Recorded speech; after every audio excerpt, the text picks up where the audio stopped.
Bueno, gracias. Antes de comenzar, quisiera agradecer también a la doctora Marta Leso, a Paola Druile, a Laura Pérez por esta invitación.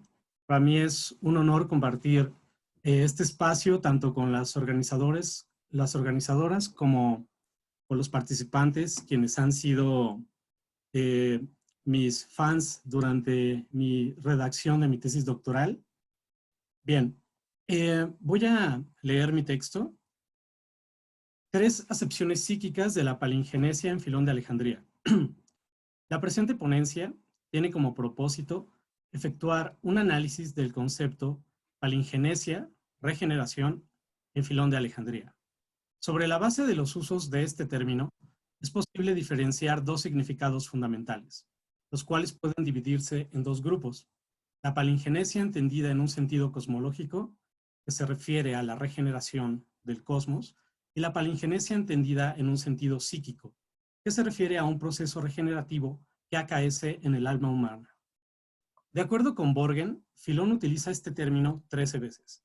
9 de estos registros hacen referencia a su sentido cosmológico y se encuentran expuestos en el Tratado sobre la Indestructibilidad del Mundo, en donde el alejandrino discute y critica la tesis estoica de la conflagración universal, en tanto que en el resto de las ocasiones el término es empleado en un sentido psíquico, los cuales se muestran en los pasajes de Los querubines 32:114, sobre la vida de Moisés 2:65, sobre la posteridad de Caín 36:124 y en el texto La embajada ante Gallo 325.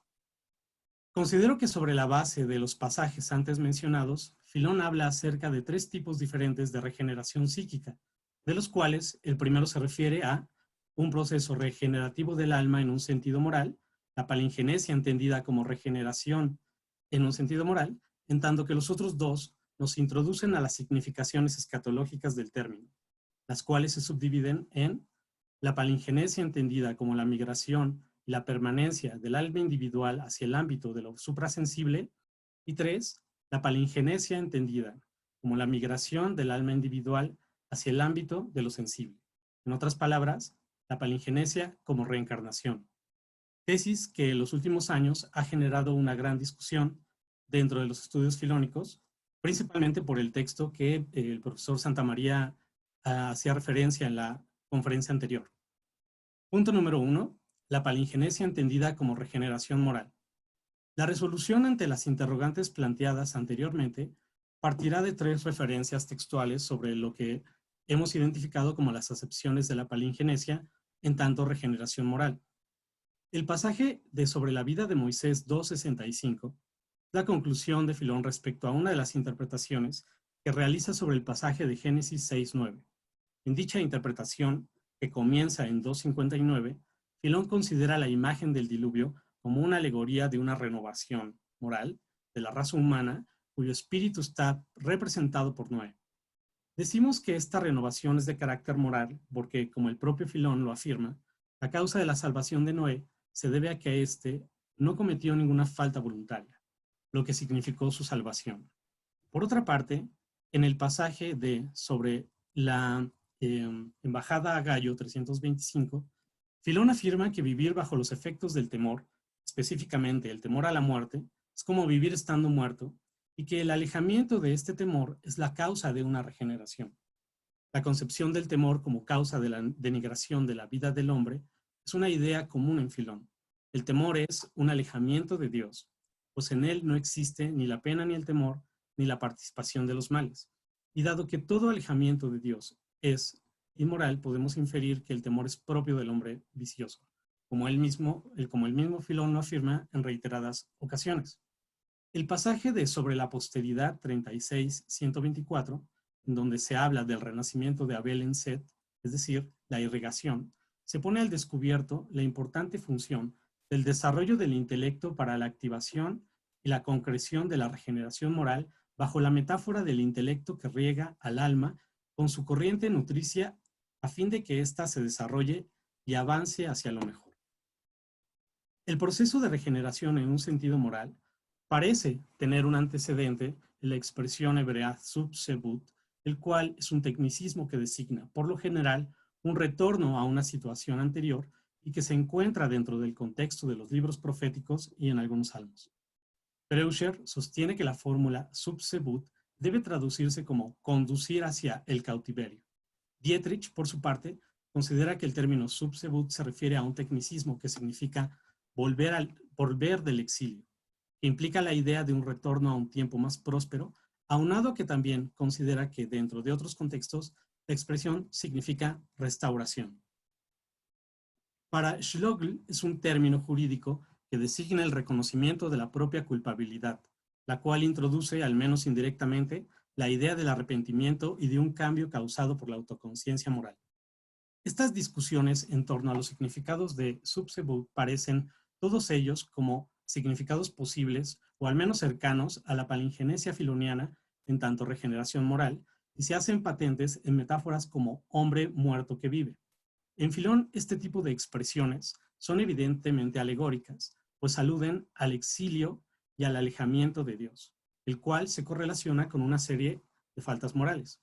Por ejemplo, en Sobre las insidias 1447, en su análisis del mito de Caín, Filón argumenta que en realidad éste se mató a sí mismo, puesto que el alma, que ha extirpado de sí la doctrina de la virtud y el amor a Dios, está muerta para la vida de la virtud. Como bien apunta Mansfeld, el oxímoron del hombre muerto que vive es un tópico clásico en Filón de procedencia filosófica. Igualmente, Seller lo describe como un estado psíquico. La regeneración moral, el revivir del hombre muerto que vive, consistiría en regresar del exilio, restaurarse, arrepentirse y retornar a Dios mediante el camino de la virtud y el desarrollo del intelecto. Aunado al anterior, en Filón, el uso de los verbos epistrefo y apostrefo parece que también conservan esta idea, como puede verse en pasajes como Sobre la confusión de las lenguas 131.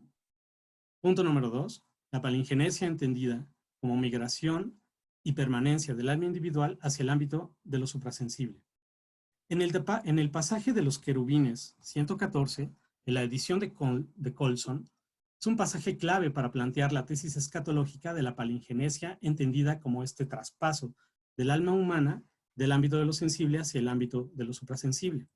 Lo dicho anteriormente es justamente la tesis de Burnet, quien ve en el pasaje de Sobre los querubines 114 una evidencia escatológica de la migración del alma hacia la inmortalidad. Partiendo de este pasaje, Burnet piensa que para Filón la regeneración escatológica del alma consiste en que ésta emigre hacia el ámbito de lo incorpóreo, que es lo que significaría la afirmación eis palingenesian por mesomen hoi meta asomaton asíncritoi apoioi, lo que significa que la composición alma y cuerpo dejaría de existir. Aunado a esto, se suma el pasaje de Cuestiones al Génesis 3.11, en donde a su vez Filón interpreta el pasaje de Génesis 15.15, en el cual se le dice a Abraham que en paz será enviado a sus padres, lo cual es una alusión al destino del alma después de la vida física. Bolson también defiende esta tesis escatológica. En su opinión, Filón identifica a los ángeles descritos en la escritura como los daimones de la literatura platónica, los cuales son agentes de la divina providencia y que son entidades individuales que existen al margen de las formas platónicas. Pérez también considera que en Filón es factible esta regeneración, concibiéndola como una escatología personal. Uno de sus principales argumentos se construye a partir del pasaje de los sacrificios 2.5, en donde Filón analiza alegóricamente el pasaje de Génesis 25.8, en donde se afirma que Abraham, después de abandonar a los mortales, se añadirá al pueblo de Dios. Esta expresión es, para el alejandrino, una alegoría de las potencias del mundo divino, logoi, es decir, de los ángeles. Abraham, tras recoger el fruto de la incorruptibilidad, se vuelve igual a los ángeles, isos angelois. Conectando lo anterior con el pasaje de Sobre la vida de Moisés 2.288, diríamos que Abraham pasa por un proceso de transmigración en donde el Padre transforma su entidad dual, constituida por alma y cuerpo, en una naturaleza monádica. Los usos que hace Filón de los términos asíncritos y apoyos apoyan la idea de la regeneración en sentido escatológico expuesto en el pasaje de los querubines 114. En Sobre la inmutabilidad de Dios 11.56, Filón dice que aquellos que se han entregado con el cuerpo son incapaces de despojarse de la carne, y ver a la naturaleza en su simplicidad, la cual está exenta de mezcla y composición. En sobre el cambio de los nombres 1.3, se dice que mediante la sensibilidad solo es posible captar las cosas corruptibles y con composición. De esto se infiere que la sensibilidad no es capaz de captar las cosas incorruptibles y sin composición. En interpretación alegórica 1.36 y 51, se afirma que Dios no posee cualidades, al igual que las gracias divinas, como se afirma en interpretación alegórica 2.20.80. En contraparte, en Sobre los querubines 21.67, Filón dice que Labán, el patriarca hebreo que dentro del contexto del Génesis es asociado con la idolatría, se encuentra aferrado a las cualidades, a diferencia de Jacob, quien pone su mirada en la naturaleza exenta de cualidades. Punto número 3. La palingenesia como reencarnación. En un estudio reciente, y basándose en el pasaje de Sobre los gigantes 2, 6, 18, John Dillon defiende la tesis del ángel malvado en Filón. Dillon señala 3 aspectos que, considero, son sumamente importantes para introducirnos a esta discusión. El primero, que es necesario distinguir entre los ángeles que son aliados de Dios y que castigan a los mortales en su calidad de potencia punitiva, y los demonios que son de naturaleza malvada. Posteriormente, basándose en Sobre los gigantes 6.18, Dillon afirma que Filón habla de demonios malvados, los cuales también aparecen en la literatura apocalíptica judía y en el libro de Enoch, lo que activa la posibilidad de una conexión teórica entre Filón y esta literatura. Punto número 2. La relación que establece Dillon entre este pasaje de Sobre los gigantes y Enoch parte del hecho de que en este último libro se habla de la caída de los denominados Grigori, que eran un grupo de ángeles vigilantes que engendraron hijos con mujeres humanas, los cuales, según el pasaje del Génesis 6, citado por Filón dentro del pasaje de los gigantes, fueron una raza de gigantes híbridos producto del encuentro de los ángeles malvados y mujeres humanas. Con base en Enoch 7.9, San Yapsa era el líder de los 200 ángeles caídos. Punto número 3. Pese a que con la cita del Salmo 77.49 que hace Filón dentro de este pasaje de Sobre los gigantes, Filón parece hacer alusión a la fuerza punitiva de los ángeles. Pese a esto, Dillon se inclina por retomar la posición de Nikiprobetsky, quien argumenta que Filón no está hablando literalmente de ángeles caídos, sino más bien de almas encarnadas que se distinguen de las que permanecen en estado de pureza. Dillon agrega que, de hecho, estos ángeles somos nosotros, quienes aún no hemos sido reformados.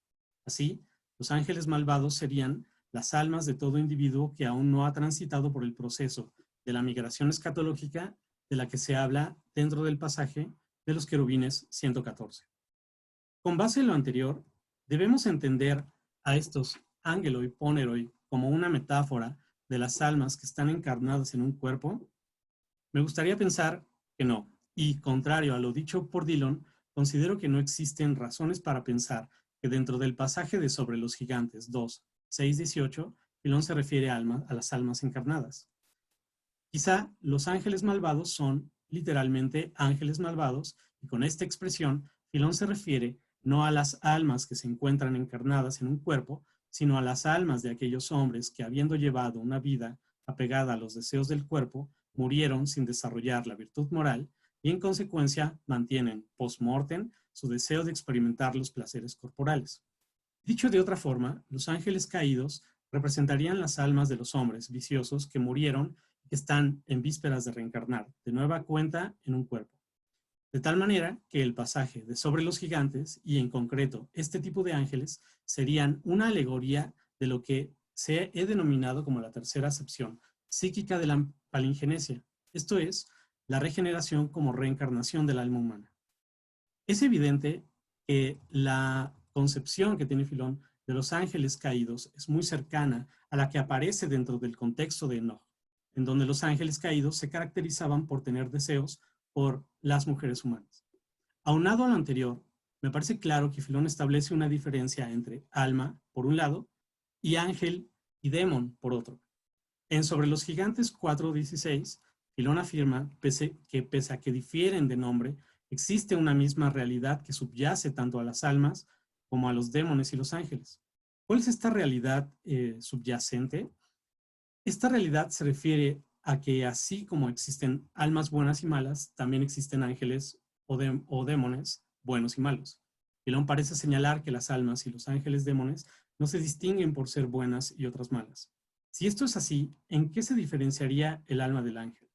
Desde el pasaje de los sacrificios 2.5, para Filón la diferencia entre alma y ángel no tendría que ver con la posesión o no posesión de la bondad, sino más bien con el hecho de que Filón suele emplear el término alma para designar a un ente que está constituido por una naturaleza dual compuesta por alma y cuerpo, en tanto que el término ángel o demon haría referencia a un ente monádico. Esta es la razón por la cual los demones y los ángeles vuelan en el aire. Así, la migración significa una transformación del alma humana al ángel y el desarrollo de la virtud no garantizaría en sí el acceso al mundo suprasensible, sino más bien su permanencia. Si Filón afirma que los ángeles malvados prefieren la concupiscencia en vez de las ciencias y las virtudes, y por otra parte, Dillon afirma que los ángeles malvados son almas encarnadas, podría seguirse o podría deducirse que toda alma encarnada preferirá la concupiscencia por encima de las ciencias y las virtudes, lo cual no es del todo cierto, dado que al menos existe un alma encarnada que no prefiere la concupiscencia por encima de las ciencias y las virtudes. Por ejemplo, Abraham, quien, según el pasaje de los sacrificios 2.5, llegó a ser semejante a los ángeles tras haber recogido el fruto de la incorruptibilidad. Con base en lo anterior, quizá no habría razón para pensar que los ángeles caídos deban considerarse como almas encarnadas, pero puesto que hablamos de un ángel que está desposeído de cuerpo, de inmediato surge una cuestión. ¿Cómo podría un ángel que está desposeído de un cuerpo inclinarse hacia la concupiscencia? A este respecto, diría lo siguiente. Si aceptamos la tesis de la regeneración en tanto reencarnación, negaríamos la destrucción del alma de los hombres viciosos. Si esto es así, el alma del hombre vicioso seguiría existiendo después de la muerte. Esto significaría que, al menos momentáneamente, después de la muerte, éste sigue subsistiendo como una unidad monádica, lo que determinaría su condición de ángel. Sin embargo, a diferencia de Abraham, puesto que hablamos de un hombre que en vida nunca recogió el fruto de la incorruptibilidad, pese a estar ya despojado del cuerpo, continúa teniendo un deseo y una inclinación hacia los placeres del cuerpo, deseos que al mismo tiempo está imposibilitado para satisfacer, puesto que carece de cuerpo. De esta manera, el ángel malvado que desea los placeres del cuerpo necesariamente sería un alma que, con anterioridad, existió como un ente dual constituido por alma y cuerpo. Fue en esa condición en la que experimentó los placeres del cuerpo. Y puesto que en vida nunca tuvo un apego por las ciencias y las virtudes, no tendría por qué desarrollar ese apego después de la muerte, por el simple hecho de haberse despojado del cuerpo. Con su concepto de ángel caído, Filón enfatiza el hecho de que el desarrollo de la virtud es enteramente una responsabilidad humana y que tal desarrollo no depende en sí de la posesión o no posesión del cuerpo, pues no todo hombre con cuerpo tiene apego por los placeres del cuerpo. Por último, desde el punto de vista filológico, el pasaje de Sobre los querubines 114 presenta lo que yo considero como una dificultad terminológica que es visible a partir de la comparación que en dicho pasaje existe entre las ediciones de Kohn y de Colson. Sobre la base de dicha comparación, puede apreciarse una variable textual con respecto a dos términos que sin duda alteran semánticamente el sentido de la palingenesia. Según la edición de Kohn, en este pasaje se hace la siguiente afirmación. Eis palingenesian ormesomen hoi meta asomaton syncritoi poioi. Esto significa que cuando el alma se despoja del cuerpo, esta aparece en un ámbito regido por compuestos y cualidades. En contraparte, este mismo pasaje, en la edición de Colson, el texto cambia notoriamente, en tanto que introduce los términos hoi meta asomaton asíncritoi apoioi. La diferencia radica en el término síncritoi poioi, edición de Comte, y asíncritoi apoioi, edición de Colson. En virtud de la divergencia entre los pasajes de ambas ediciones, es notorio que esta regeneración del alma podría orientarse tanto al ámbito de lo que está regido por la composición y la cualidad, según el texto de Comte, como al ámbito de lo que no posee composición y cualidad, siguiendo el texto de Colson. Triviño, en una de sus notas sobre su traducción al tratado sobre los querubines, y haciendo referencia a esta distinción entre la edición de Colson y de Kohn deja entrever que, dadas estas condiciones, es imposible determinar si, por un lado, Filón quiso utilizar los términos síncrito y poioi para referirse a una regeneración que implica un retorno a lo que posee composición y cualidad, o si bien quiso utilizar los términos asíncrito y apoioi para referirse a un tipo de regeneración consistente en una migración hacia el ámbito de lo suprasensible. Sin embargo, con base en lo dicho anteriormente respecto de la idea de los ángeles malvados, de que los ángeles malvados son las almas de hombres viciosos que están en vísperas de reencarnar, nada nos impediría pensar que, independientemente de las discrepancias filológicas por las que existan estas diferencias entre ambas ediciones, en Filón, quizá, serían posibles ambas lecturas de la palingenesia. Muchas gracias.